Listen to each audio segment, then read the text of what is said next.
guys, welcome back to Versus. My name is Midnight Strike, and today we're going to take a look at some first-person shooters, Call of Duty and Halo. Which one's better? Well, we can find out.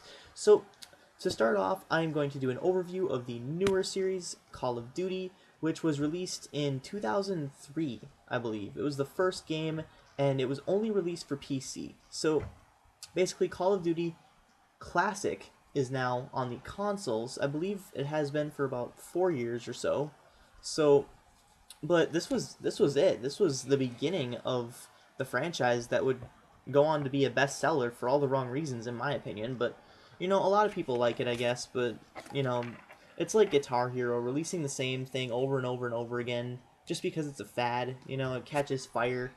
But anyways, we will get more into that later. This is before all that. This is before the hailstorm and the demand for Call of Duty even existed. So 03, you got Call of Duty 1, 04 comes along, and the first console-based Call of Duty game was released called Finest Hour.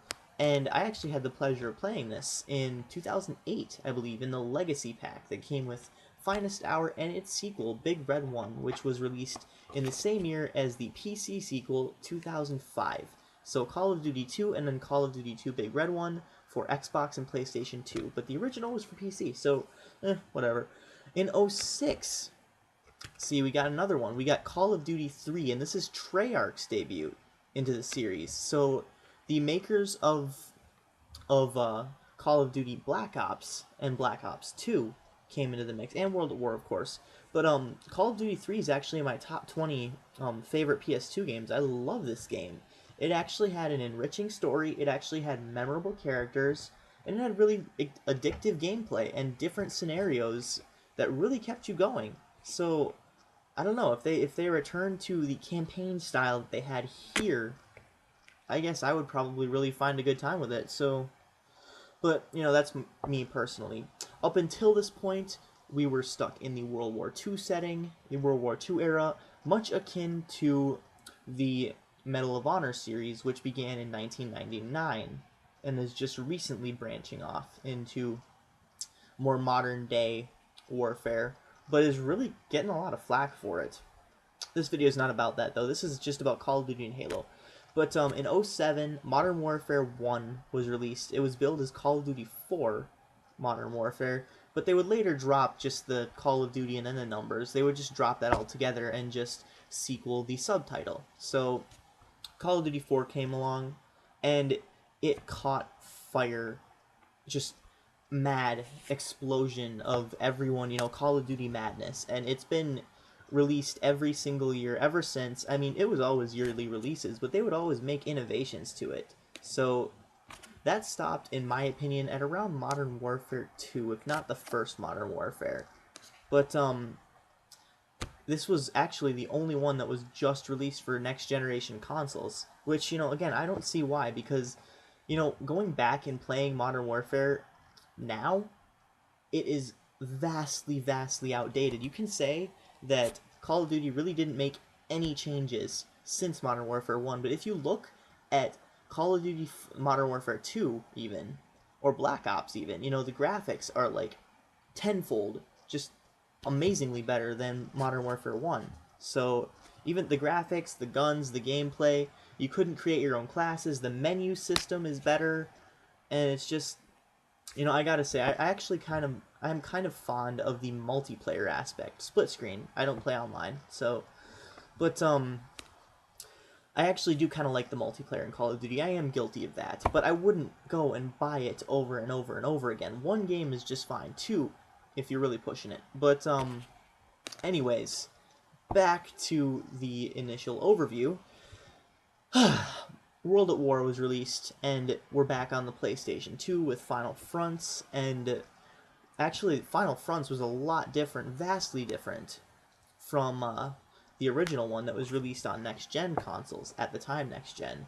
But it was both World War II, both had this, they should have just kept the same story, but both of them had different stories, and the next-gen console had Nazi zombies, which I am a huge fan of ever since Black Ops. I don't really like Nazi zombies on World at War that much.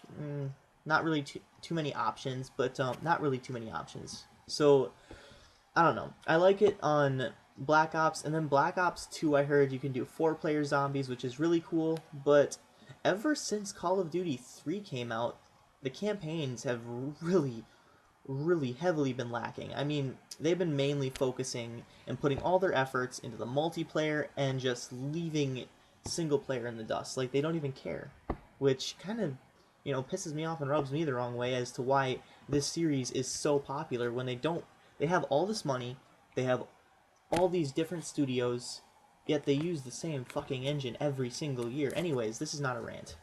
But ever since, Modern Warfare 3 came out in 2010 or 2011, and Black Ops before it in 2010, and then the newest one, Black Ops 2, 2012, and then Modern Warfare 4 is probably going to come out, or just they might as well just call it COD 2013. Anyways, I used to think this series was really innovative back in the day. I always thought that the newer ones were not as good as the previous ones, but I've come to realize that, you know what? As much as I really like Call of Duty 3 and Call of Duty 2 Big Red One, these games were never really that innovative. They never really were that revolutionary as everyone says they are. I mean, a lot of people say, well, before Call of Duty, the only first-person shooters we had were like movie games and space, in the Space Invaders and the, like Halo and just sci-fi. But it's like that's not true at all. You had SOCOM Navy SEALs and you had Medal of Honor way before it. I mean, Medal of Honor is exactly it's Call of Duty 1999. That's basically what it is, and that's even been releasing steadily throughout the years, albeit on the portable platforms. But they've had a few newer ones lately. Anyways, but if you look at Halo, in contrast to game upon game after game after game after game, they actually take some time off to do some stuff. I mean, Halo 1 was released in 2001, instant classic, instant hit, instant just amazing game, amazing title, amazing gameplay. I love that game. I cannot praise it enough. The only thing that, I would really suggest is for the anniversary collection that I have over there, the anniversary, Halo Anniversary, if they would have put some of the mechanics from Halo 2 in there. But hey, they have Reach's multiplayer, so that's really cool. Halo 1 came out, and it pretty much set a new standard for first-person shooters. Everything up to then had to always live up to the legacy that was Halo. And believe me, that was a tough, tough legacy to overcome. And everything pretty much before that has pretty much just not been up to par with that. This was just the stepping stone for the first-person shooter genre, was the first Halo. And then in 2004, they released Halo 2. The levels were way shorter, but the graphics were really improved. Gameplay, I don't know. I wasn't really engrossed in the second game as I was with the first game. I played the second one first for the multiplayer, didn't really see what the appeal was. I mean, I liked it, but at the same time, it was kind of bland, in my opinion, in my humble opinion. But I did like the fact that you could get, the energy sword was really cool that you could play with, because the enemies in the first game, got to use them, but the sword would just evaporate. Now you can actually use the sword. And new to the series, you can actually hijack vehicles for the first time in Halo 2. Then, and also another revelation was Xbox Live. It was one of the first Xbox Live games, and it was the first Halo to use it until Halo 3 came along for the 360. 3 years later. Yeah, I had to think. Was it 3 years? But, the difference between Call of Duty and Halo is Halo innovates. Halo takes the time to say, okay, they step back, okay, what was this game? What was so good about this game? What made the first Halo so good? What was it missing? What can we add? And you know what? Maybe I don't like 2 as much as the first one. Maybe it's just not as good. But I do respect the fact that they did add a lot of elements that were missing in the first Halo. I mean, yeah, they did kind of overpower, they did kind of underpower the pistol, and that kind of pissed me off. But, I don't know. I mean, they actually did take the time to say, okay, you know, what was wrong with the first Halo? What can we do to improve that? So, and they did. Third one came along. Haven't really played the story that much on the third Halo, but I have played the multiplayer. It's really fun. Graphics were beautiful for its time, and yeah, I don't know. I mean, I can't really say what they added to it because I haven't really played through the campaign at all. And but that one was released in 2007. Like I said, 3 years later, after Halo 2 came out, and it was for the next generation of consoles, which was the 360 at the time. So then came along Halo ODST. Things started to get a little bit, dropping. They upped the graphics a little bit, but it was, it was an expansion pack, basically. It didn't really have a standalone story. The only thing that Halo ODST added was Firefight, where basically it just pits you up against countless enemies to see how long you can survive. So, I mean, it's fun, I guess. I mean, it's really fun, but Reach does it better. Reach came along a year later in 2010. We're back to the critical acclaim that set up the first Halo, pretty much. And I gotta say, I really enjoyed this one, actually. I mean, it was really good. Maybe, I mean, to me, it's not as good as the first Halo. I don't think that bar will ever be reached, that goal will ever be met, but it's still a very good game. Halo 4 came out 2 years later. Different studio, different creators, different developers, and just, I haven't played it, so I can't really say.